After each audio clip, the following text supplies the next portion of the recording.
Hello, and welcome to both our in-store and those joining us live online or joining us live online or online later. We do appreciate your support of Book Passage and special events like this. If you are online, please remember to like and subscribe. That really helps Book Passage. And also remember, we have the chat available for you, and we will get to your comments and your questions before the end of our author's discussion. So please, please put in there all your questions and your comments. We appreciate it. And for all of those in store or online, everybody buy today's featured book and buy our In Conversation author's book at Book Passage. And you can actually click on the link below to access that if you'd like to buy it online, or feel free to come to our stores and buy it. This is a very special event. We don't do a whole lot of hybrid events, so that lets you know we thought this was so worth doing in-store and live. And for me personally, it's one of those few kind of full circle moments as my first encounter with our featured author, Ingrid Rojas Contreras, she was the panelist for the first Race in America event. And for her In Conversation partner, Carolina de Robertis, she was part of the first Immigration in America panel event. And in addition to that, this time last year, the book club, Well Read Black Girl Book Club, read Carolina's then newly released book, The President and the Frog. And this year, this time, it is Ingrid's book, our featured book, The Man Who Could Move Clouds. So everything's coming together. I really wanted this event to happen, and we're so happy to be doing this live with the two of them. For Ingrid, Magic, please welcome them to the stage, and I'll just give you both your proper introductions. For Ingrid, magic runs in her family. Her maternal grandfather was a renowned curandero, a community healer gifted with what the family called the secrets, the power to talk to the dead, tell the future, treat the sick, and move the clouds. And Ingrid's mother was just as powerful. In 2012, in the aftermath of her memory loss, Ingrid joins her mother on a journey to Colombia to disinter her grandfather's remains. Ingrid's memoir, The Man Who Could Move Clouds, weaves family stories, Colombian history, and her own deeply personal reckoning. Ingrid was born and raised in Bogota, Colombia. Her debut novel, Fruit of the Drunken Tree, which I love, and if you have not read it, you definitely should, was the silver medal winner in first fiction from the California Book Awards and a New York Times editor's choice. Her essays and short stories have appeared in the New York Times and The Believer, among many other publications. She lives in the Bay Area, I think San Francisco, and really important, her book that we're featuring today is shortlisted for the National Book Award, so congratulations there. In conversation with Ingrid is Carolina de Robertis, who is originally from Uruguay and the author of the award-nominated and winning novels The President and the Frog, The Gods of Tango, and Cantores. This year, they are an inaugural Baldwin Emerson Fellow. Carolina lives in Oakland and is an associate professor at San Francisco State University. We're so proud to have both of them here. Give them a round of applause.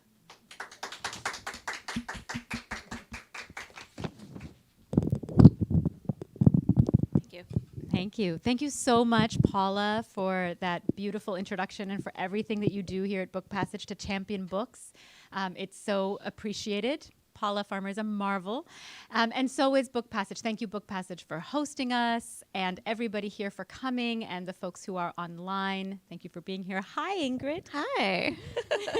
So happy to be here with you. It's such a pleasure. I'm so excited to talk about this book with you. I just swam through it, and I know I've already told you this, but to say it again here, it just absolutely blew my mind. And I had been waiting for this book for such a long time after enjoying Fruit of the Drunken Tree, your first novel. And I got to be in conversation with you for the launch of that book in San Francisco. No, I was just remembering that. That was such a great night. That was so great. Your mom was there, who is now like a major character in this book. Yeah. So it's like a continuation of the conversation. And I had heard you talk about the vision for this book and your grandfather, who's a curandero in Colombia, and then, and the family stories. And then reading it, it's just magisterial in the way that it is structured, in the voice, in the stories that you so richly spool out. It just feels like stories that everyone and anyone would be nourished by hearing.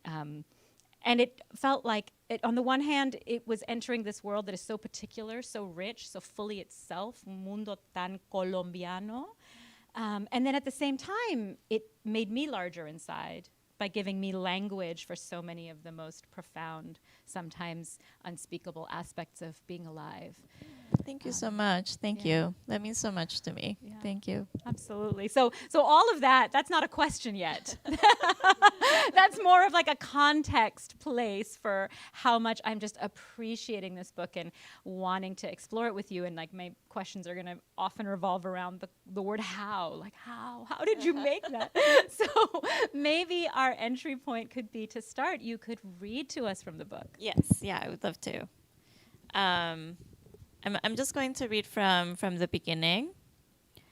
So this is how the memoir starts. The secrets. They say the accident that left me with temporary amnesia is my inheritance. No house or piece of land or chest of letters, just a few weeks of oblivion. Mummy had temporary amnesia as well, except where she was 8 years old, I was 23. Where she fell down an empty well, I crashed my bicycle into an opening car door. Where she nearly bled to death in Ocaña, Colombia, in darkness, 30 feet below the earth, I got to my feet seemingly unharmed and wandered around Chicago on a sunny winter afternoon. Where she didn't know who she was for 8 months, I couldn't remember who I was for 8 weeks. They say the amnesias were door to gifts we were supposed to have, which Mami's father, Nono, neglected to pass. Nono was a curandero. His gifts were instructions for talking to the dead, telling the future, healing the ill, and moving the clouds. We were a brown people, mestizo.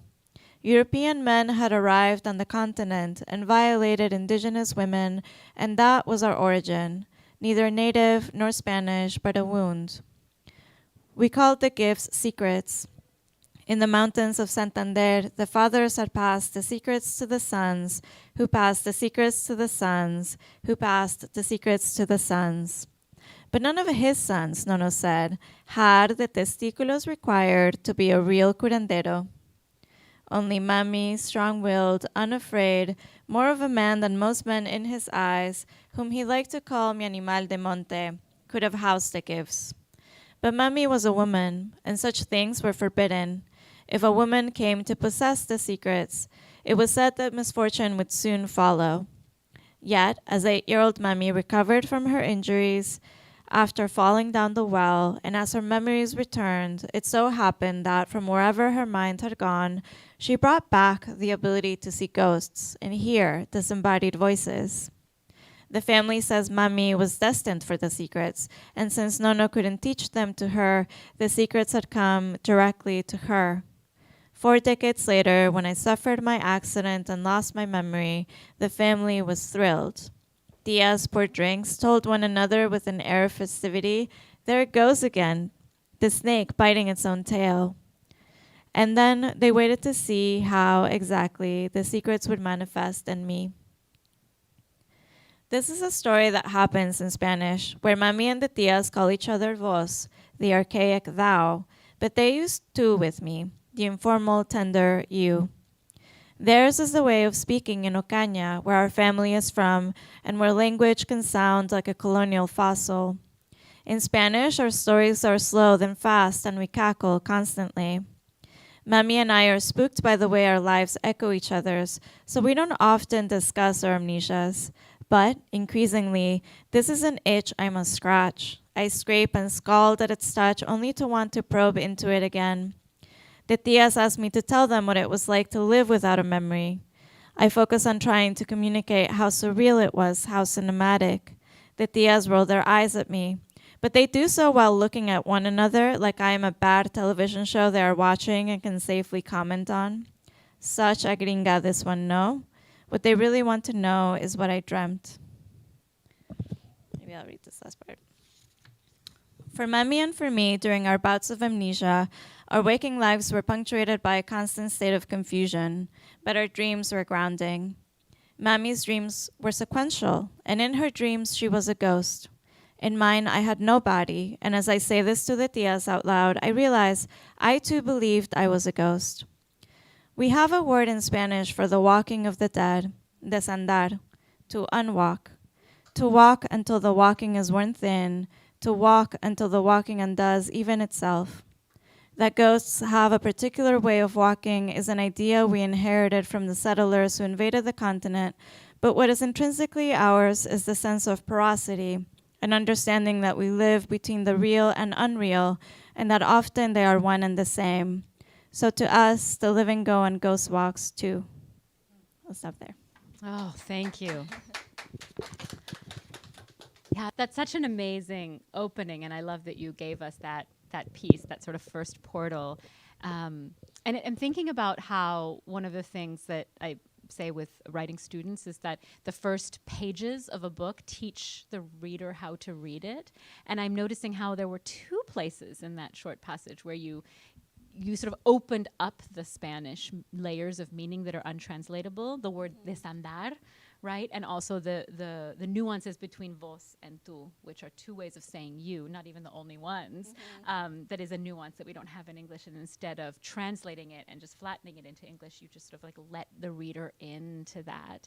And I can feel how, having read the whole book, like how you really prepare us to completely enter the cultural context of what's true from the inside, you know.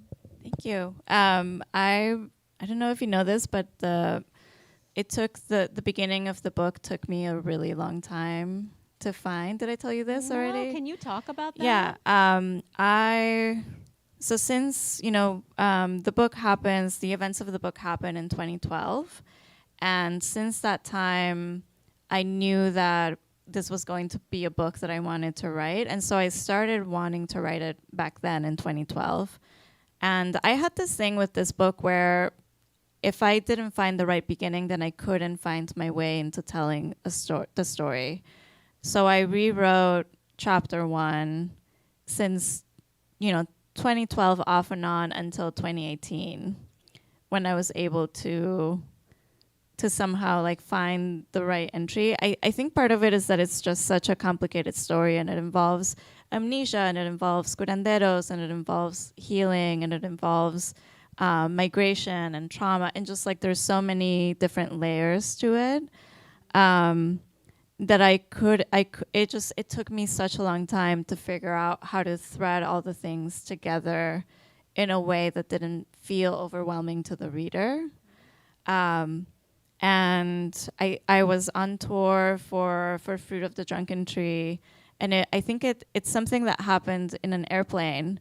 It started to happen where I finally found the way to kind of cast the story, and then it just kind of continued in hotel rooms wherever I was traveling. So that's how that was how I found my way into the beginning. But I think because it's a story about curanderos, which is already something that U.S. American people may not be familiar with. Learning how to, discovering with this book how to slowly bring them into the story was hard. It was very difficult. It took me a long time. Yeah, I mean, it's amazing to hear that 6 years, right, 2012 to 2018, kind of try to find your way into that launch place and needing that launch place in order to be able to kind of unspool the book further. because it's such a layered, complex story, and you move us through time so richly in the structure of the book, and yet we already sort of know where we are, and there's an intuitive sense that the story is a narrative that has an arc that is flowing where it next needs to flow, even if it's not chronological. Somehow the reader feels that. Actually, when I finished the book, and I thought, my first thought was, wow, but also thinking about the structure, there's a point in the book where you described that you were looking at a map of rivers in Colombia and like the bodies of water in the rivers. And I thought the structure of this book moves like rivers in a topography, like the bodies of water, as opposed to these very linear lines that we have that are the borders, political borders of countries, right? Which are sort of like human made and white supremacy made, and and so once you had that launch place of where you were opening, then how did the structure come into being? I'm so glad that you mentioned water, because water just became very important in the book. And I was actually writing a lot of the book while in the bathtub. I have like this whole setup where I'm in the bathtub. I was getting all of these bombs. Wrote in the bathtub. Yeah. She wrote in the bathtub. That's amazing. Go on. That's so amazing. I even like Googled this because I was like, can you get electrocuted from your computer if it falls in? Yeah. Apparently, if it's not plugged in, you'll get shocked, but you won't die. So I was like, that's fine. I can live with that. So I just made sure that it was, charged. And Pero como? Like, how did you? I have like this tray that's acrylic and see-through, and it's very beautiful. And then I just put my computer there, and I'm in the bathtub, hot bath, and then I'm just writing there. Did it ever fall in? No, but my cat did fall in. Okay. Yeah. And your cat didn't electrocute you, so that was okay. Yeah, so that was fine. It was fine. That's okay. That's okay. That's okay. So tell me about what that did for you, the writing in the bathtub. And there is so much water. There is a lot of water in this book as a healing force. Yeah. I was thinking about how, it's the way that I think of the storyline is that there's this one kind of quest storyline where, my two of my aunts and then my mother at the beginning of the book have this shared dream together, like they dreamed the same thing in that week, where my grandfather comes to them and he says to each of them, I want my remains to be disinterred. And so because it happened 3 times, then, us and our family, we said like, okay, we have to go and do this because it was the dream that happened 3 times. And it's, so we get this errand from a dream in the beginning. And I think that's when I thought, like, this is a book that I'm going to write. The fact that my family had this errand from a dream and we're actually going to go and do this. I was like, this is for sure a book.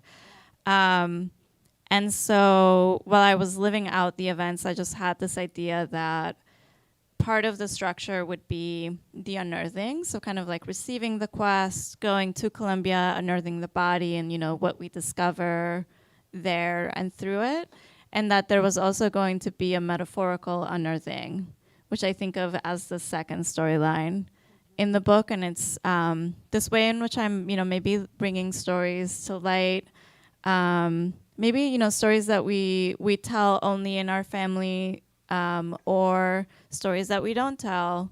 And I think I was just investigating silence and thinking about breaking silence. So while the first storyline of, the physical unearthing felt like that was a plot that is more kind of easily understandable, it has like a very definite points. With the metaphorical unearthing, I think that's where I felt like it was moving like water. Because then I was just kind of by association navigating my way through all of these stories in my family and the silences that we keep, and what does it mean to keep silence, and what does it mean to kind of carry history inside of you. And I think being in water, thinking about rivers, and just thinking about the flowing nature of water and how it kind of holds you and envelops you, and it's just like this very powerful thing. yeah, I think while I was in the bathtub, being in water just kind of allowed me to think that way and just trust how, however the story was coming, that it, even if it didn't make sense to me immediately, that I would kind of go back and then think about, what was happening on the page and then do it on purpose. So it felt very intuitive. That's incredible. And I appreciate the way you said having my body in water allowed me to think that way, right? It's sort of like thinking through the body and the kind of thinking that we're able to then elicit and bring to the page.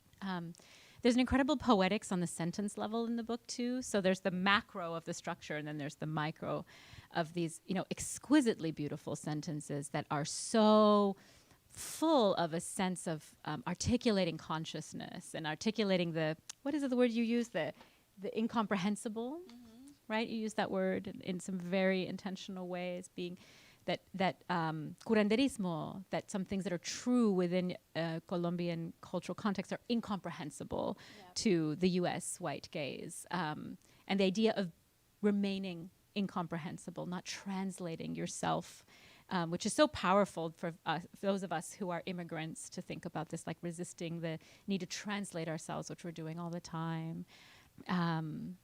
And I feel like so much of that is in the poetics of how your sentences just speak their truth. And then you quote these many wonderful poets at the openings of the parts. The book is in 4 parts. So like Raquel Salas Rivera and Natalie Diaz and Kaveh Akbar. And so I'm wondering, it really made me wonder how you integrated poetry, the reading of poetry. Did you read poetry to launch yourself into the writing? Because the poets are there, you're paying tribute, Yeah. I was reading a lot of poetry, and I think, part of the book is I had amnesia, my mother had amnesia, and thinking about amnesia and my experience of it seemed so unfathomable in the beginning when I hadn't yet written about the experience, and it's just a state of mind that feels so different that I think I doubted that I could even put it into language, But then I was reading all of this poetry, and there's something so spectacular that poetry can do, especially when it comes to these experiences that are very hard to pin down. And so I just felt that I could find footing in there in order to be able to talk about, what amnesia is like. Or even to talk about some of the mysteries and some of our experience of the surreal in our daily lives and what that is like. I think that's when the traditional language doesn't quite, it's just not, it doesn't do enough. And I think I just found myself, reaching for a lot of poetry. I was reading post-colonial love poem, which has a lot of water in it. It does. Yeah. It talks a lot about rivers and body as river, and absolutely. So you were reading it while writing. I was reading it. Yeah, I think I was reading it while writing part of the book. And this is post-colonial love poems by Natalie Diaz. By Natalie Diaz, yeah. And I also Kaveh Akbar's poetry also does so much in talking about like mental states, and also, there's a lot of kind of God in his poetry, but in this way that is not clearly defined, also in this way that's not trying to answer the mystery, but just is more kind of dwelling in the mystery. I think poets are just very good at that. It's just not, refusing to kind of answer it, or refusing to flatten it into, parts and then a result. Yeah, absolutely.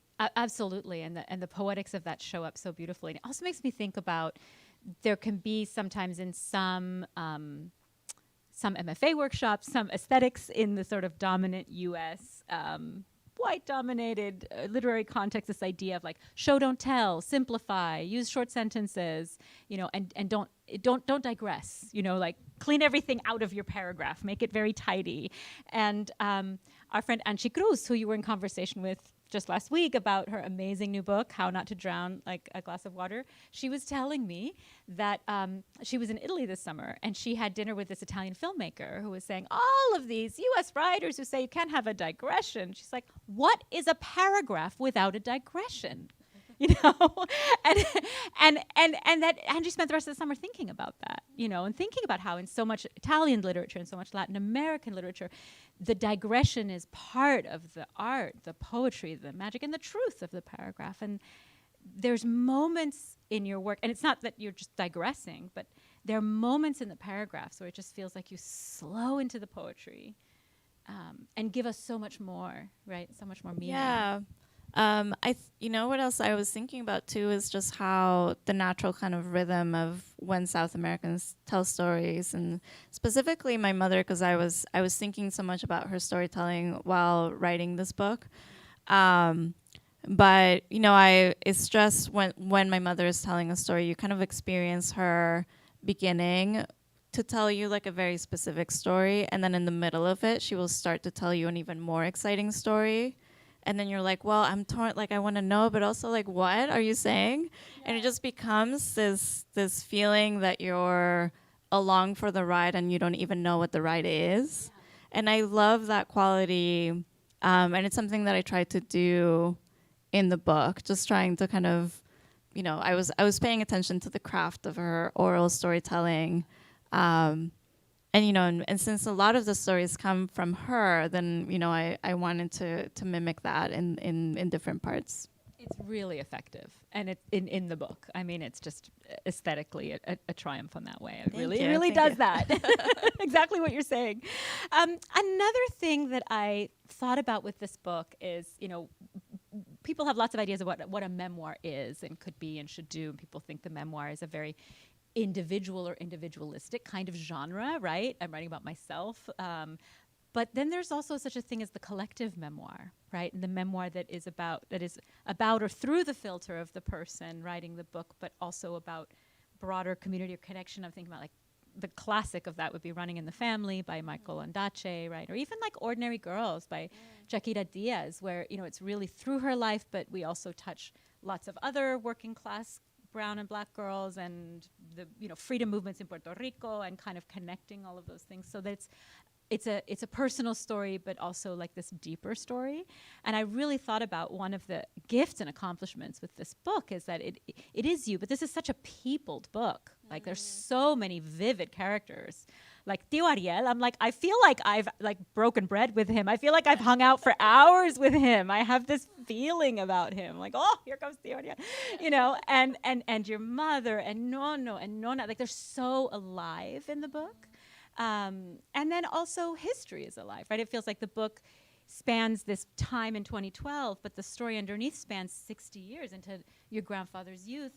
Or does it span 500 years? Because this is actually a story about the long effects of colonization. And it gets traced in so many powerful ways. So that's like the sort of broadest part of the collective, right? Yeah. So can you talk about to what extent you were conscious of it as that endeavor?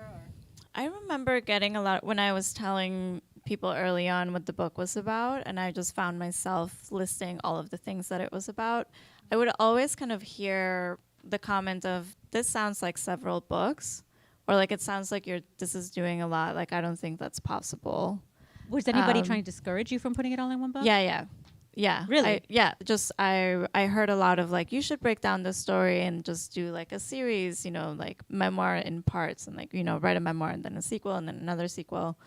And I just felt, I knew on a gut level that I wanted it to be one story, and I kind of felt very stubborn about it, and I kept being like, I'm gonna make this work. Like I wanted to be one story. And I also saw that there's something so beautiful when I was thinking about it, about if it's a story that starts in my grandfather's lifetime and it concludes in my lifetime, how beautiful that would be to have a story that just takes generations to tell.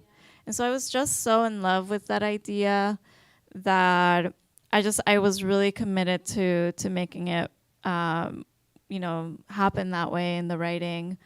I started to look for a lot of parallels, between the three lives, my grandfather and my mother, and then my life.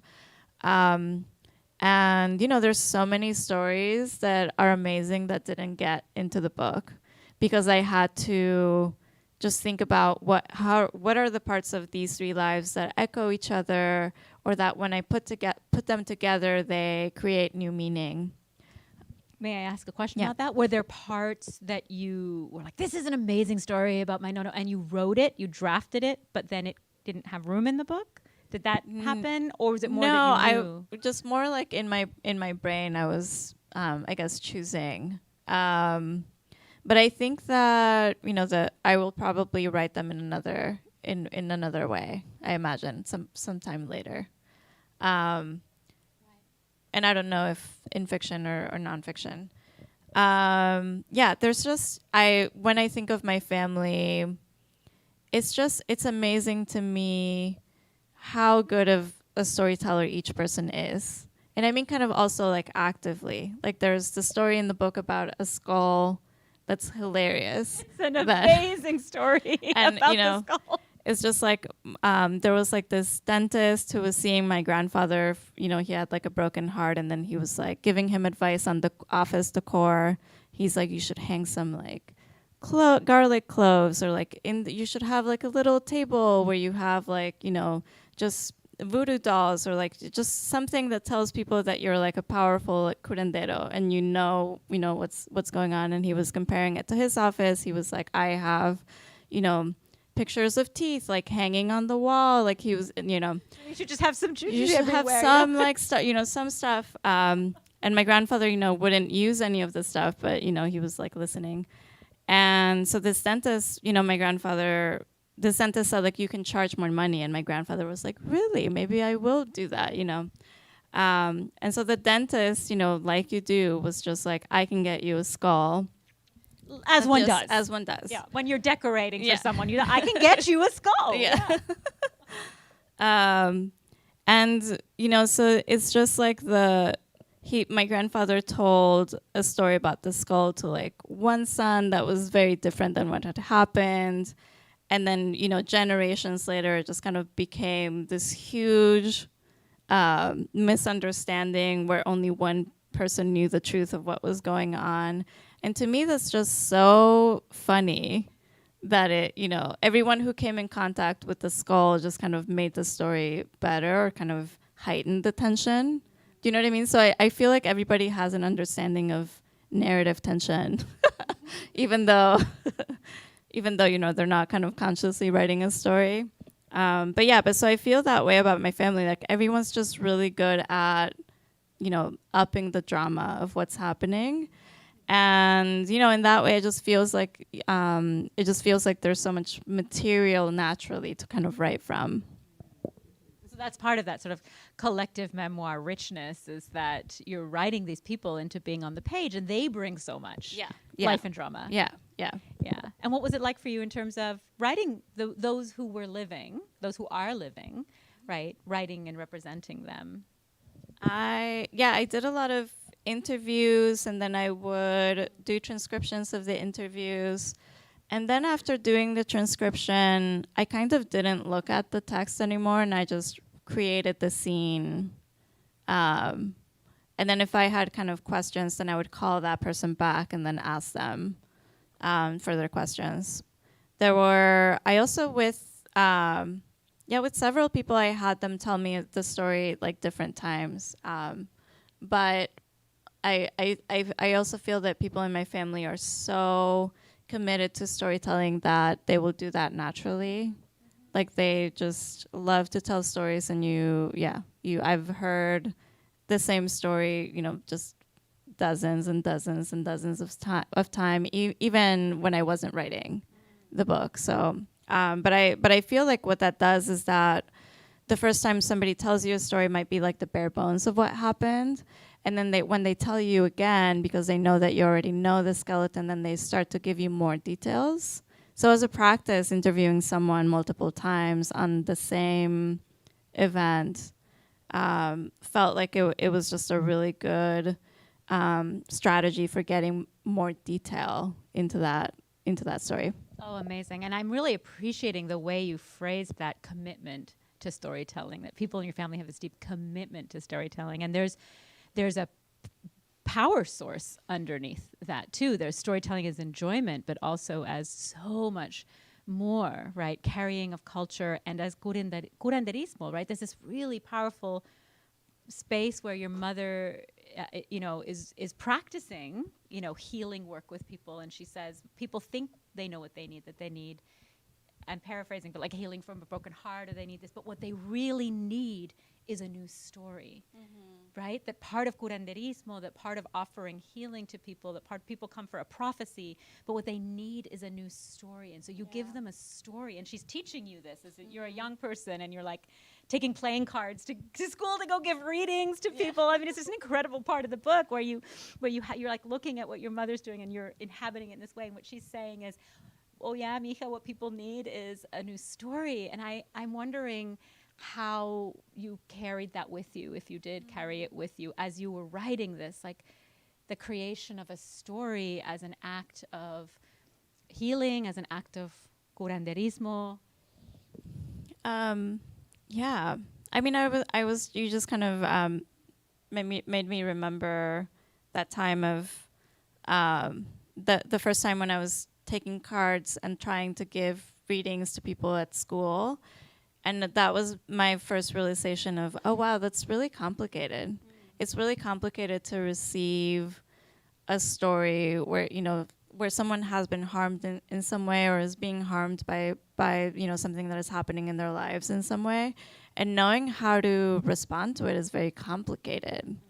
And yeah, I feel that with the writing of the book, I almost felt the same way, where I was just writing the story that was about healing and trying to, parse like all of these different stories with, things that have happened in my sister's lives and in my life and my mother's life and my father's life and, everyone in the family. And I almost felt like it's only like in the accumulation of those stories for me that I start to see something new being created, or maybe like a new door, like a new way of being created from those accumulations of stories.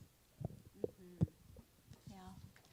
And then we haven't talked as much about the theme of colonization and violence and war, but this is part of the book too, is that all these beautiful things we're talking about, the healing water, the hilarious stories about the skulls, the family warmth, the commitment to storytelling, like all of this beauty and richness and power is also happening alongside, daily terror and violence in a destabilized country, and the erasure of indigenous people's records. I mean, all of these other kinds of violence, right?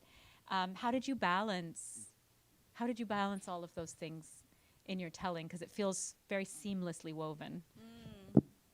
I think that it happened naturally, and I think it started when I started to question what the secrecy was about. Like when my mother said, like, you're not allowed to tell these stories to anybody. Yeah. You're not allowed to tell anybody that your grandfather was a curandero, and you're not allowed to say that I was a curandera. I think it was in the why, asking why, that eventually led me to history.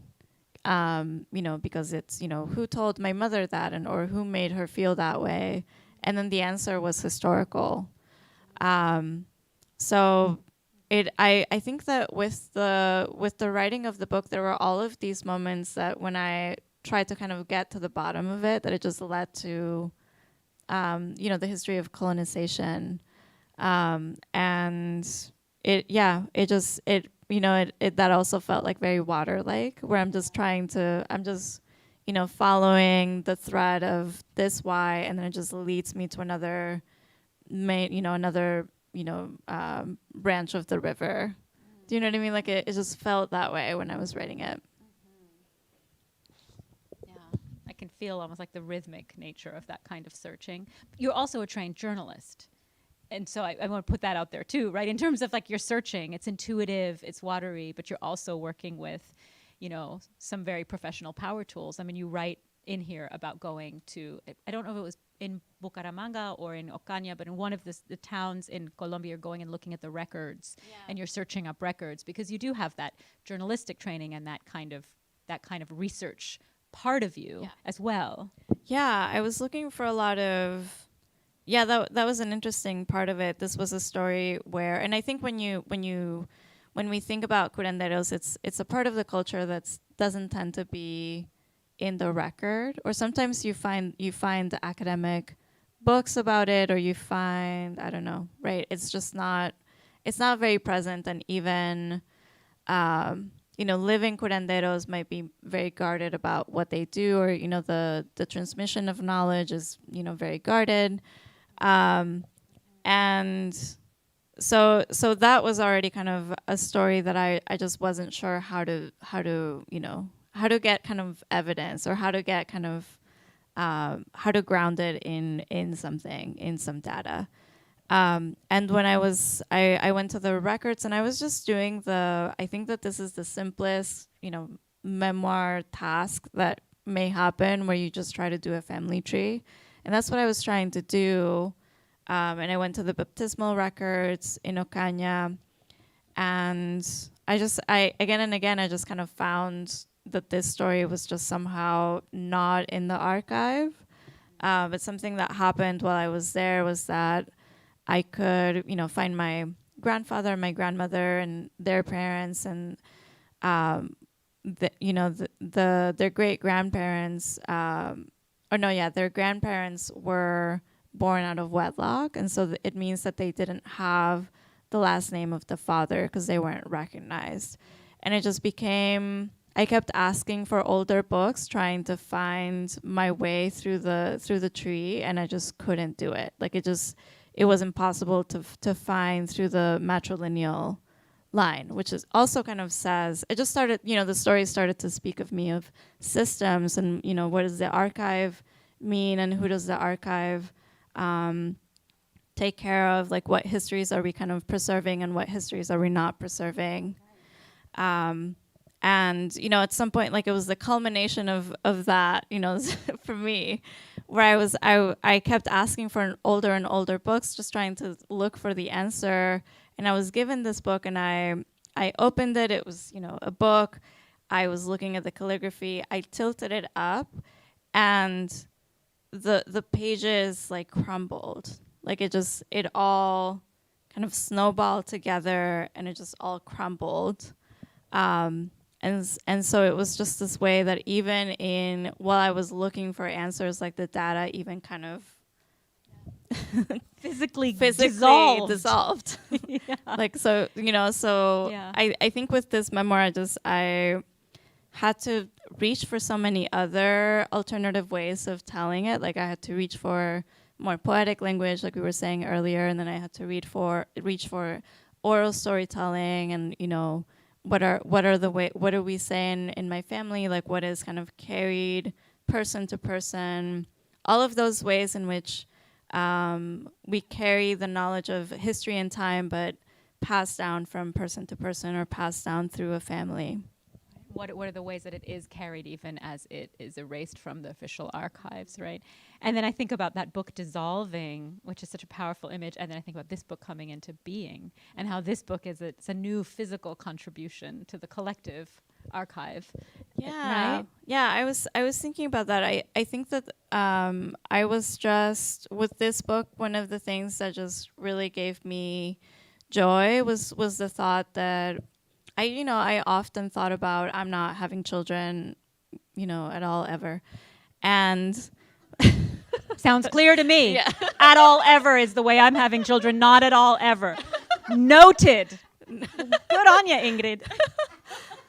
But my mother is the one, she told me the stories, and I'm the one that knows the stories from the family.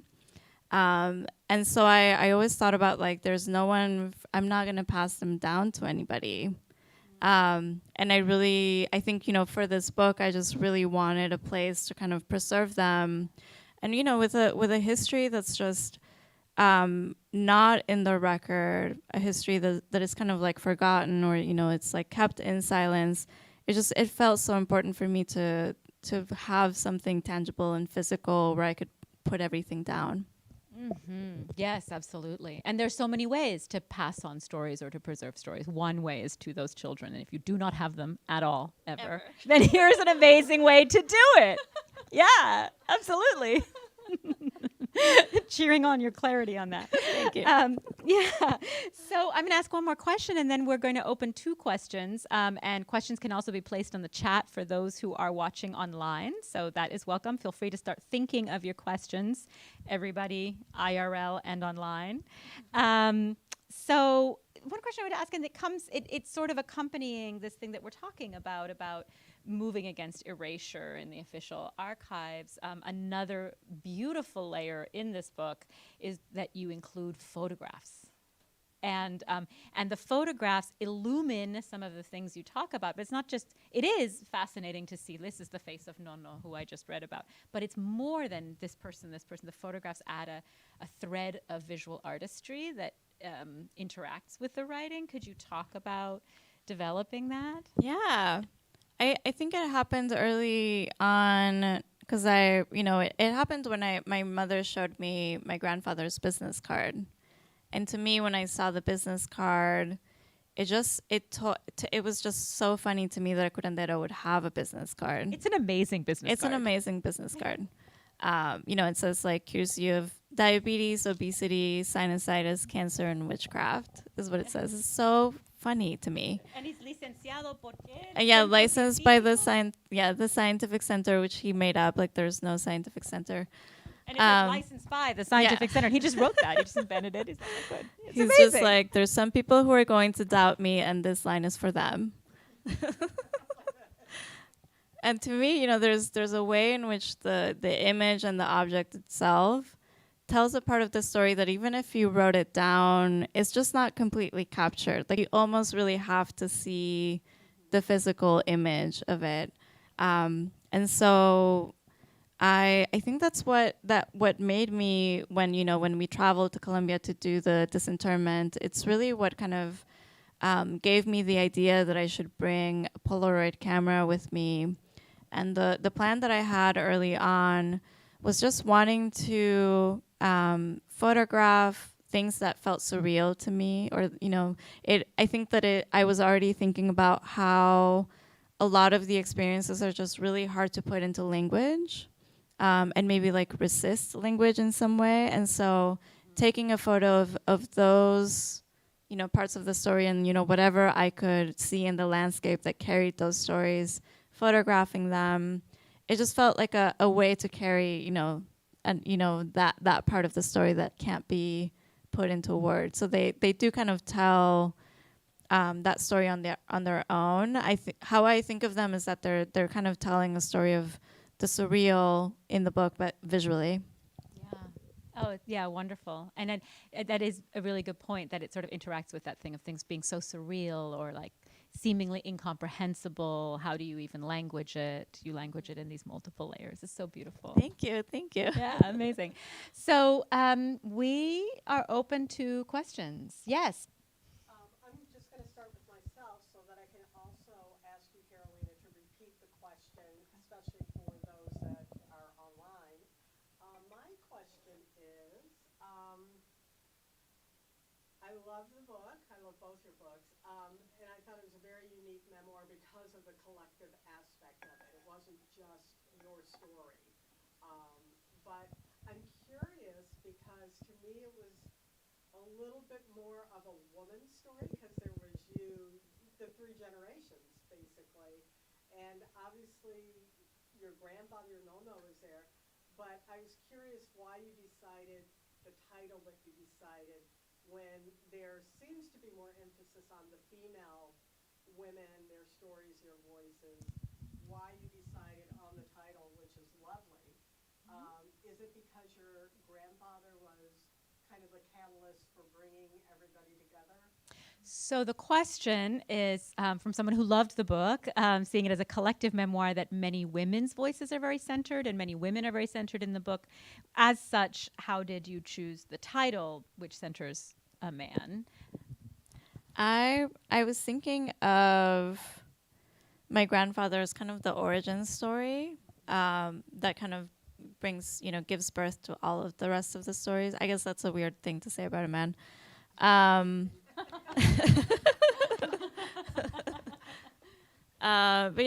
I kind of, and I also, I think artistically, the story always kind of began with him in my mind. Because I was following the way that stories are inherited, then to me, it made sense to kind of begin with the first person that is the most immediate in the story, who will then kind of, everything is kind of passed down through him. So that's how I was thinking about it. Even though it is really a story about women. Thank you. Thank you so much. Yes, hello. Hi. So I loved how you talked about that people say it was magical realism, but for you it was realism, and just the way, the historical impact of colonialism is to label and then box things in and make them what is from the white gaze in a way, right? Well, that's what we call it, so that must be what it is. And so just curious about how you manage that, or how you work with that conversation, and also just thinking about your book, which is there, and thinking, like, is that magical realism? Because the frog and all that, so what, how do people label it, and how do you manage that conversation from your own perspective? Mm-hmm. Yeah, thank you so much, Linda. So good to see you. So the question is about magical realism and realism, and the idea that within some cultural context, what is perceived or labeled as magical realism is in fact realism, is in fact the cultural truth, and that it can get labeled as magical realism from the white gaze or the U.S. dominant gaze in a way that negates the culture. So do you see it as magical realism? How do you how do you manage that? And the comment was also that my novel that's up here, The President and the Frog, also has some expanded sensibilities around realism. So how do we do that? Yeah. One of the stories that is in the book that I think exemplifies what that is for many South American people or Latina people is, there's like this old indigenous story about a woman who appears in the middle of a lagoon, and then that became a ghost story, throughout villages in Colombia. All these men were saying, and women were saying, like, you walk through the forest, and suddenly you can come across this naked woman who's at the middle of the lagoon, and you don't want to kind of talk to her, or she will like lure you into the water and drown you. And my great grandmother said that the women knew these stories, and so. Being in that time in a very kind of oppressive culture where women didn't have a lot of freedom, what they would do is that they, in groups of like two or just sometimes alone, they would hike away from their villages to a faraway lagoon, and then they would bathe naked. And, the kind of the impetus for that would just be that so that you can swim naked in water and just have the freedom to just have that kind of beautiful moment in nature. And if a man came across them, then they would act like they were a lagoon spirit. And so they would just behave in that way, knowing that the man would just be very afraid and just kind of leave right away. And so it was just this way in which the ghost story was protecting them.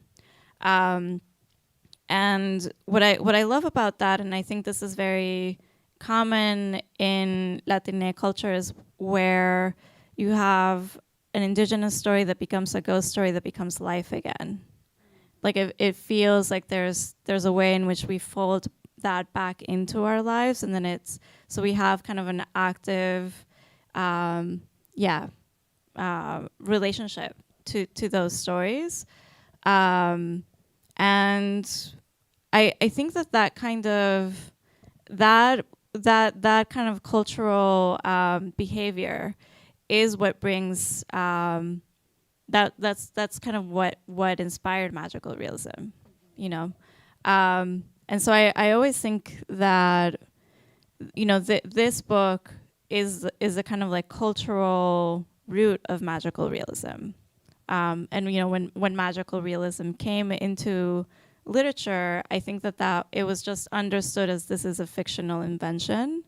And so I think that I just wanted people to know that it's actually based on, culture.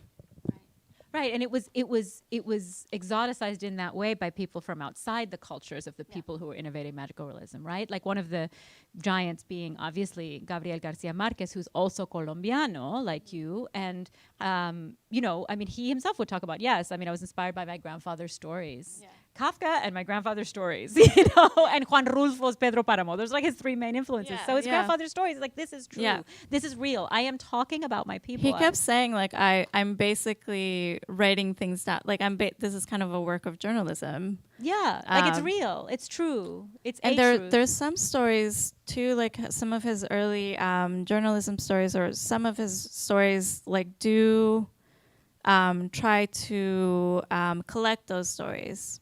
So there's like a story. There's like this. I have it like clipped at home. There's this one story where he's following a curandero who like lives down the river, and he's just on this raft in a river visiting different people. And the stories that he's telling sound like they're magical realism, but you know what I mean? Like he was also kind of collecting those as well. Thank you so much. Great. I think we may have time for one more question, or we may be at time. I think we have time for one more question. One more question, perhaps from the chat. Is there anything in the chat? No, in the chat right now. Okay. Anyone else? Okay. I'm never at a loss for questions. I'm curious, Ingrid, the reaction of your family to the book. Were they on board at the onset of you wanting to do this project, and what has been their response since it's coming out? And, of you being nominated for the National Book Award, like that whole kind of journey of reaction of your community. So the question for Ingrid is about her family's reaction to the book. Were they on board at the beginning of the writing of the book? Which we actually talk in here about your mother's first reaction when you said you were going to write about it. She was like, "I'm not speaking to you." It was very, very intense. But their ongoing reaction when the book came out, and then this book is, I believe we mentioned this at the beginning, but we should mention it every 5 minutes, is currently on the short list, a finalist for the National Book Award in nonfiction. What, and so deserved. And so, family reaction even to that for this book about the curanderismo in their family. Yeah. I think initially my aunts and my mother the initial response was just fear. It was like, why would you write this? Like, don't say that about yourself. Don't say that about us. And we had a lot of conversations it was just a lot of conversations where I was just asking, like, what are you afraid is going to happen? Or, who is the silence protecting is the kind of question that I kept bringing up again and again. And we just kind of came to realize that, silence was just protecting, I guess, like the comfort of other people. And so then that becomes like, why, do we want to protect that? And the answer to that was no. So since then, like as I was writing the book, my family got on board with me writing the stories, and they were, I called my parents were like the second people that I talked to on the phone when, the finalist list came out, and they were so excited.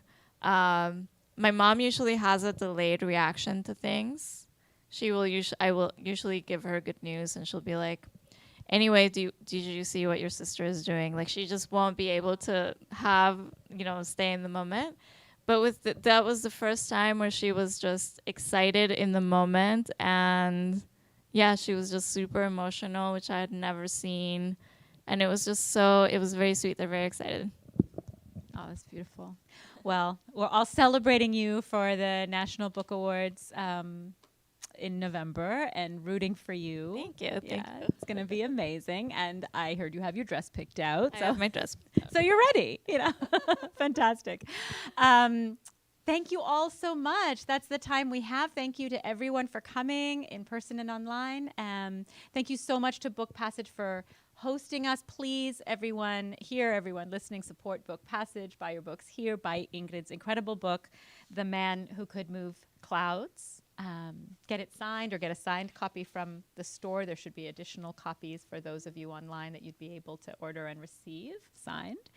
And Ingrid, thank you. Thank you so much. It's been such a delight. Thank you. Thank you, Carolina. And everyone should buy The President and the Frog. It's an amazing book. Thank you, Ingrid. Thank you.